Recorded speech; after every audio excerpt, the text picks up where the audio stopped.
Welcome back, listeners, to part 2 of our Back to the Future discussion.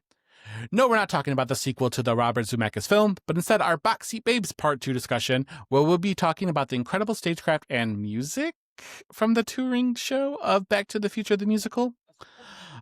Spoiler warning, if you haven't seen this blast from the past show and want to go without any spoilers, then it's time to hightail it out of here before any further damage to our timeline has occurred.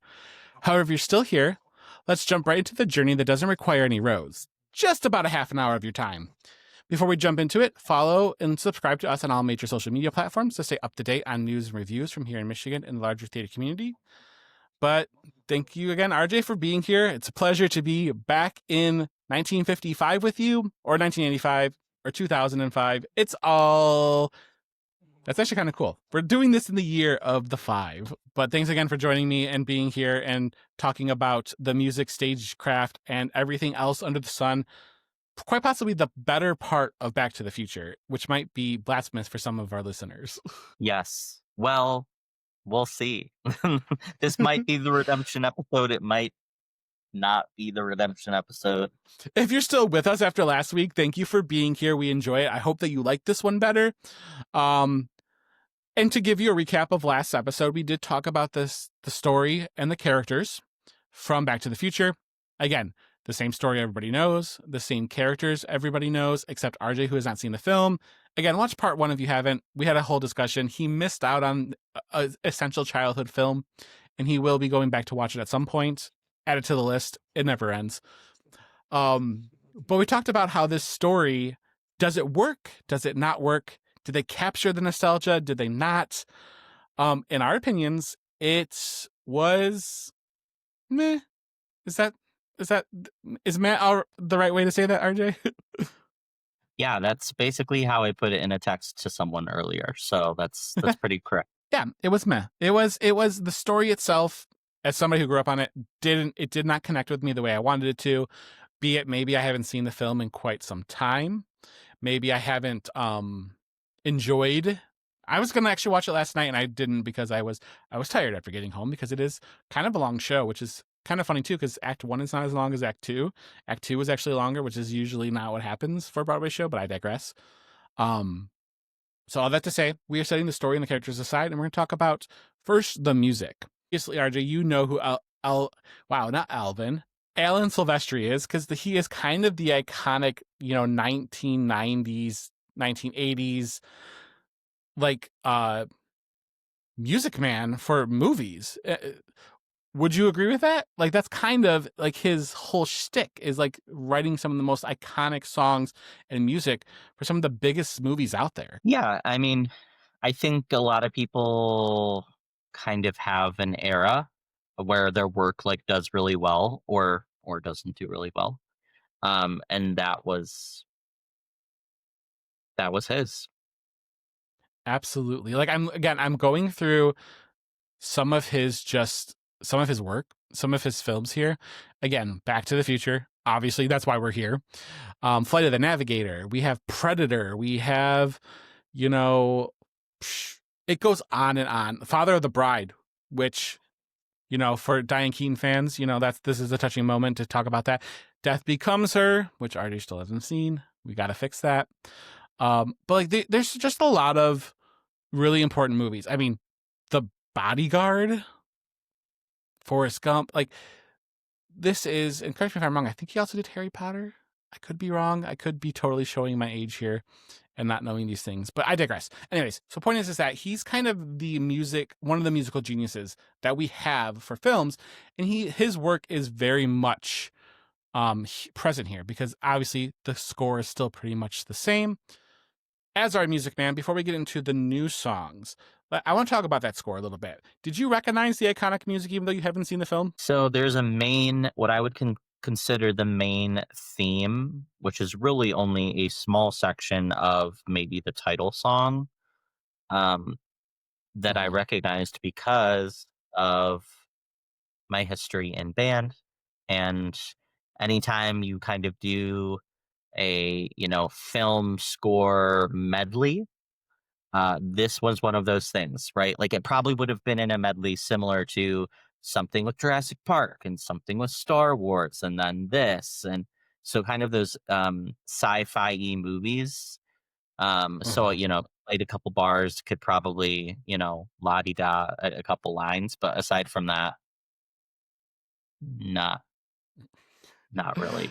That's fair. I mean, that's fair. I mean, there is definitely a score that most people who have seen this film could recognize. And I feel like with those, like that era of film, every film had a score that was so, like when we saw Death Becomes Her, and when they started the show, and I said, "That's the music from the movie," and you see my face is lighting up more talking about that than the current one we're on. So that it's great stuff. We're great. We're loving here. But this show, which obviously the movie is not a musical, takes that and then it brings in Glenn Ballard, who did a lot of music and lyrics for some of the greats out there. Wilson Phillips, Alanis Morissette's Jagged Little Pill, no doubt. And along with Nick Finlow, brings together a whole bunch of music to the show. One of the things I just want to start off right off the bat by saying about the music is I really struggled with that there didn't seem to be a specific identity for the 80s to the 50s back to the 80s, if that makes any sense.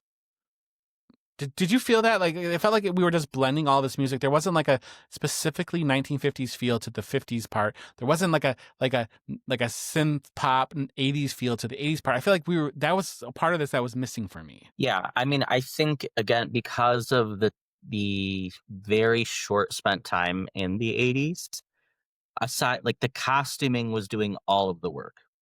Correct. And because we basically got like three numbers, I would say, at most four, that really would have been falling under the 80s before they make the jump. And they were all so hardcore musical theater Yes. without giving a specific time of musical theater. Whereas then when we do the 30-year back, it's so clearly like I thought the 50s had way more of an identity than the 80s. They reference the music of the 80s towards the end because they literally do pop music. There was nothing original that told me we are in two different time continuums, basically. Aside from, the dance music, dances, the live band. Sure. Yes. Correct.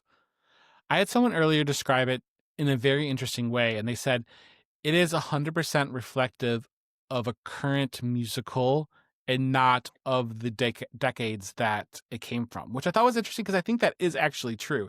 It feels like a musical like made for today. Yes, which when we look at the people that made this score, right? You're talking about Alan making the score, which is really the undertones. It's not actually what they're singing or saying over music.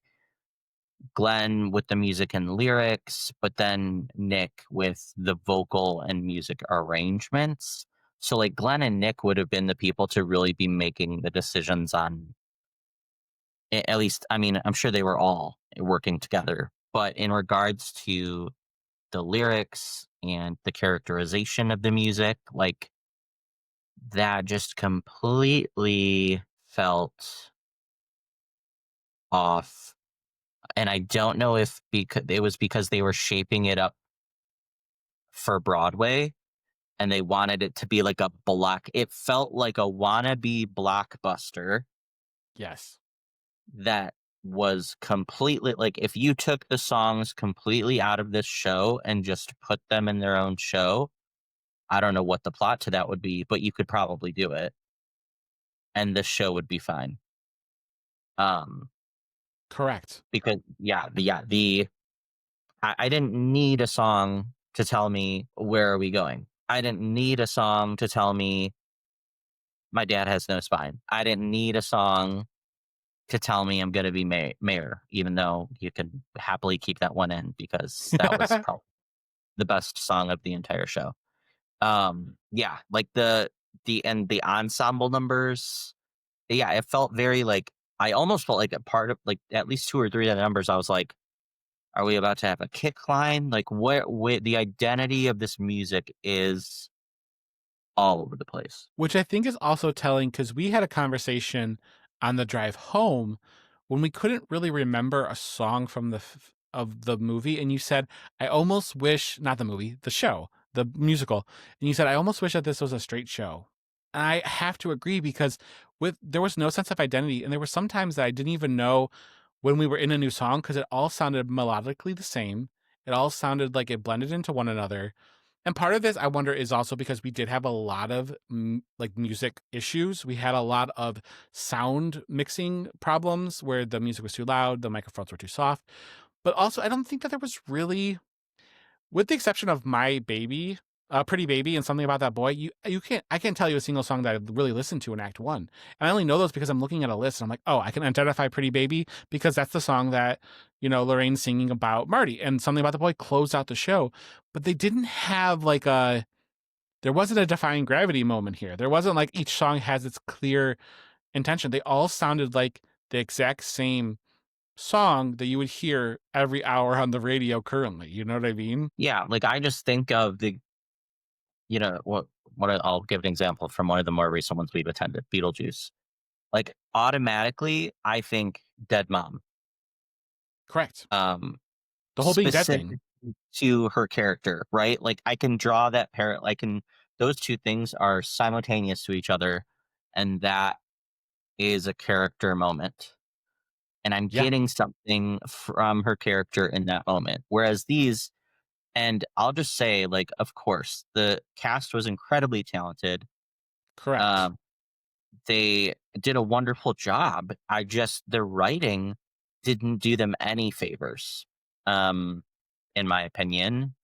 And there was no memorable moment where I was like, this song feels, I really feel the character through this song.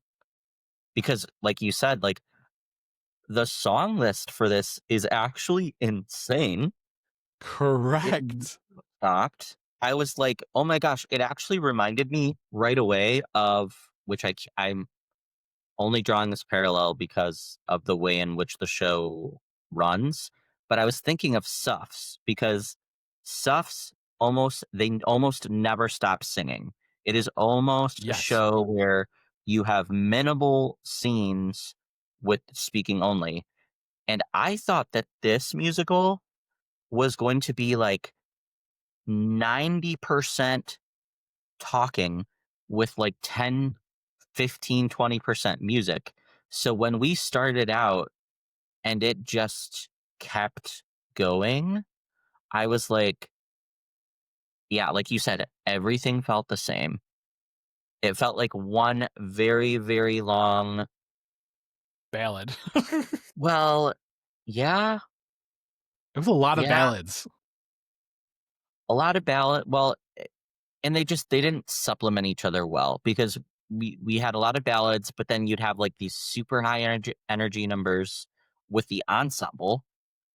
Um, and the flow wasn't there. Like it was almost like they wanted to make sure that we were still awake after the ballad. And so they were like, let's put in a high power number that feels a little bit wonky. Yes. But we're gonna play it off like it's a comedy thing. Yeah. I'm specifically thinking of the moment that it wasn't tap dancing, but it felt like it, um, in the Doc's space. I don't know if that's his house or his shed or what that is, but Yeah. wherever we were, That's his house. um, and then and then we were like, "Oh, haha, they're still here, bye," and then back into a ballad. And I think what's interesting too of just about this music is that the songs that were memorable, really, besides I Gotta Start Somewhere with Goldie Wilson, that number's great. But the only ones that were really memorable to me were the ones that weren't even written for the show.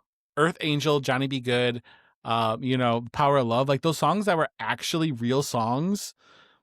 Those were the ones that stood out, but also were the ones that were in the original film, and so it makes sense you have those. I was like, you let another person's music overshadow yours when you had a whole show you could write. Yeah. Yeah. And we have, I mean, I feel like every song had every song had a reprise. At least once. Um, because they didn't have anything else to put in it, which a lot of shows do, let's be fair. But did you need it? Do you need a reprise to Pretty Baby? Do you need like I yeah, And like, don't get me wrong, struggling. I love a reprise. I love a callback, but there were so many callbacks. Like literally in the middle of a song, they'd be like, all of a sudden Lorraine will just be like hitting like a Pretty Baby note in the background. Like, I'm like, what's like, I get what you're calling back to, but also like too many layers, too many things. You could have cut out 3 or 4 songs from each act and still had the story.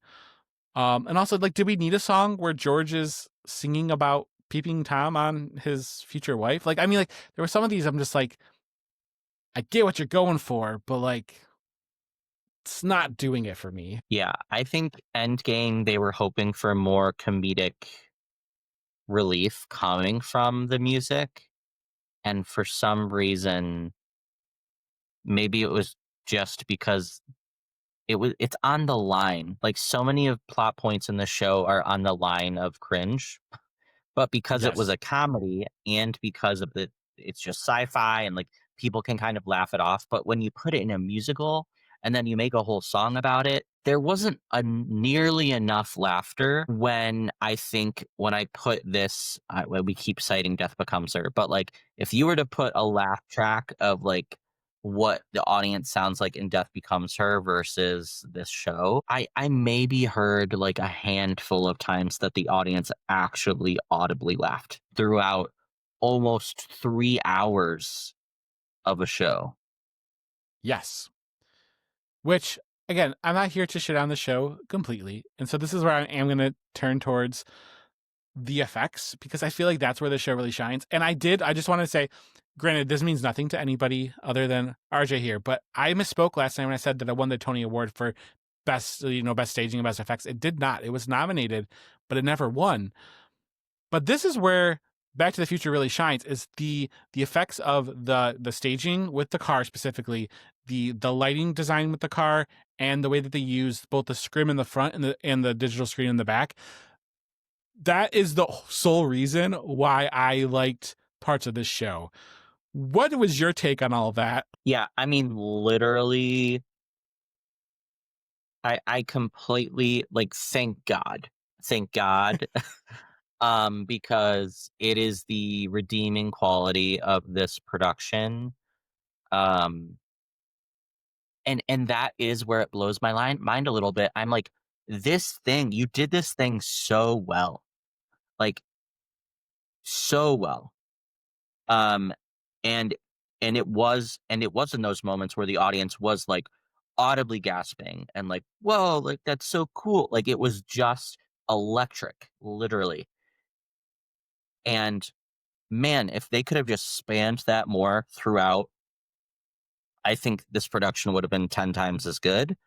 Don't ask me exactly what that looks like, but I agree. The special effects, and we've seen similar special effects, but they just really capitalized what they did. They did very, very well, and it is unlike any other production I think that I at least have seen in recent years. Um, so whatever creative minds got together and were like, "This is a good plan."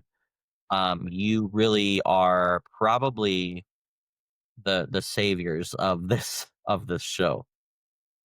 So just to give listeners a kind of an idea of what's going on here. So obviously we have the DeLorean that comes out on stage, comes out very quickly. I did not know if that was going to stop on the stage. Obviously I know it's all timed and everything perfectly, but there is a middle, like not like a record. What am I looking for? Like a turntable, correct? It's a turntable that they use in the staging of the show quite a bit.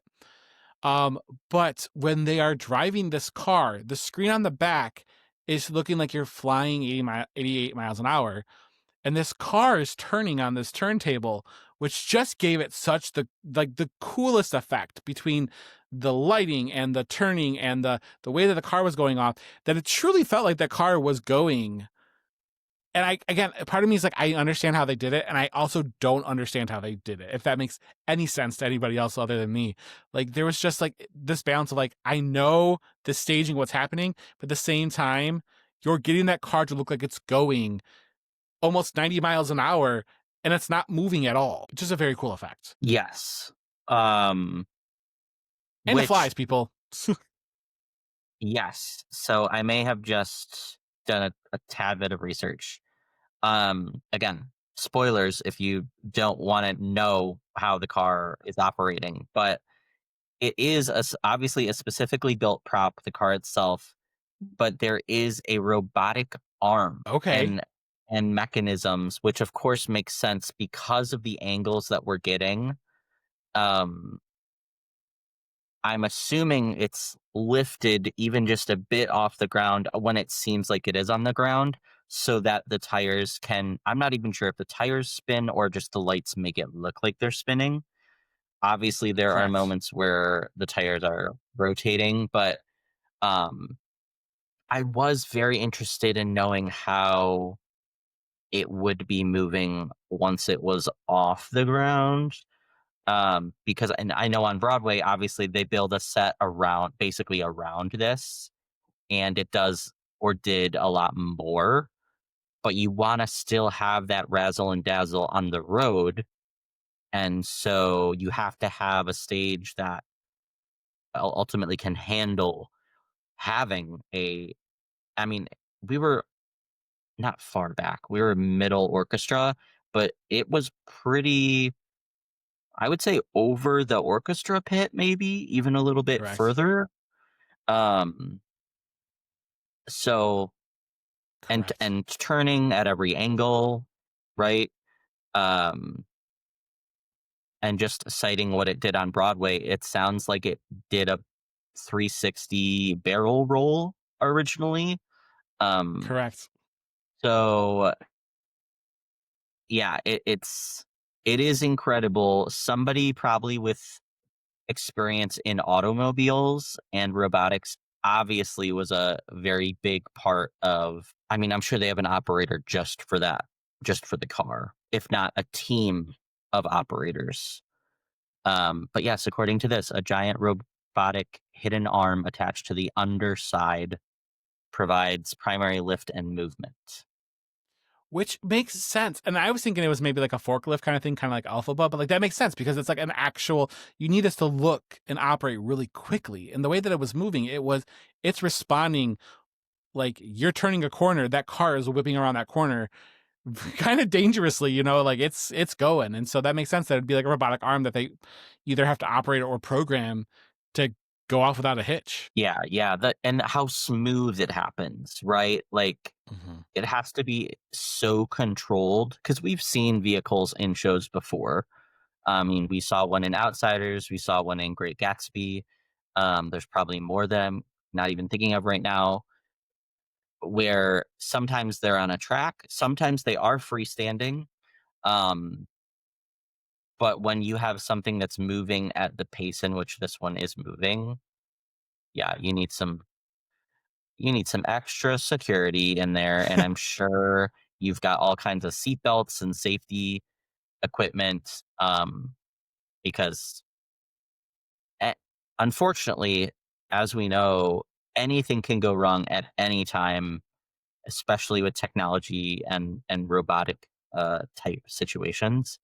So I'm positive there's, like, 3 seatbelts in there and double locks on the doors, and if they get something on the panel that says that it's not going right, I'm sure they do not go Right. and do it. The, there's a no-fly zones for the DeLorean. Yeah, 100%. Before we wrap it up, I do want to touch real quick on the use of the front scrim because I think that's really interesting. They did some really cool things with like climbing stairs for the dock without him having to climb stairs, and they did the clock tower, and a part of the clock tower was projection onto that front scrim. And I know last show that we saw Beauty and the Beast, we did not like the front scrim. I actually really enjoyed how they implemented it because I don't know if this was lit a little bit better or like backlit a little bit better. You saw the characters a little bit more, but it was really cool because they implemented some really easy tactics without having to do a whole bunch of like set work or like a whole bunch of like tearing down sets and bringing them to another location. So I did like that. Well, and I think the difference now that I'm thinking about it is the engagement with whatever's happening. Like we've seen shows where they're just projecting stuff and you're not truly engaging in it. It's just it's meant as a set piece or it's meant as kind of almost like a background item. It feels like a second thought. Like it doesn't feel as intentional as this felt. Like this was without those projections, those scenes did not happen. And Yes. so it was just so well timed and so well, thought out and constructed. And ultimately, the actors did a great job in making sure that their timing, because that is I can only imagine how many times you had to practice that. Because if you're off by one step, like it doesn't feel the same. But he Yeah, wasn't. like when you miss your musical cue for the guitar. But shout uh out for only people who went last night will know what we're talking about. so before we wrap up, RJ, we gotta score this. We have to give it a grade. We have to talk about rewatchability. Um, I'm just gonna be brave. I'm gonna do it. I'm gonna say it. I'm gonna give it a C minus, and no, I would not see this again. And I don't have to explain myself. It's true. That is true. Yeah, I would also, man, C minus. That's brave. You think it's less than that? No, I think that's probably. I just am always so sad to give a grade to a cast and creative that is doing such an incredible job with what they're doing. Sure, Um, that's fair. and yet the production itself just doesn't have the same shine. But yes, for honestly, if we're talking books and music, if we're talking full on production, a C minus. If it feels right. It feels right. If we're going just off the performances and not the story, not the technical issues we experienced, I would say that the performance wise, that was an A. There were solid performances from so many actors. The singing was great. It's like the foundation of the show didn't do it for me. I would love to see this show after it's reworked in a revival, maybe in 20 years, like, and see what they do to maybe fine tune this and to make it a little more sleek and to bring back that car, because don't change that. Change some of the other stuff. Bring back that car the way it is. Yeah, yeah, and it makes me chuckle now thinking last night when we were waiting for the production to start, there was a couple, maybe a couple rows behind us that were talking about it. Obviously, they had just arrived, and he must have opened the program because he said, "Oh, it's a musical." The partner or the wife, whoever, was like, "Yeah, you didn't know that it wasn't." And he was like, "No, I just thought, the movie, the play, I honestly bring it back in its full glory of just a straight show with the scripting being a little bit altered, maybe even back to some more of the original content, and maybe you have a blockbuster. I don't know." And with that, call us. We'll help you out. um, Put but us, thank you so put us much. in your writing room. And with that, we are done with our part 2 discussion of Back to the Future. But stay tuned for future episodes of the Boxy Babes podcast, where we'll be discussing more shows that are arriving here in Detroit. Thank you again for joining us here in our box seats. Till next curtain call.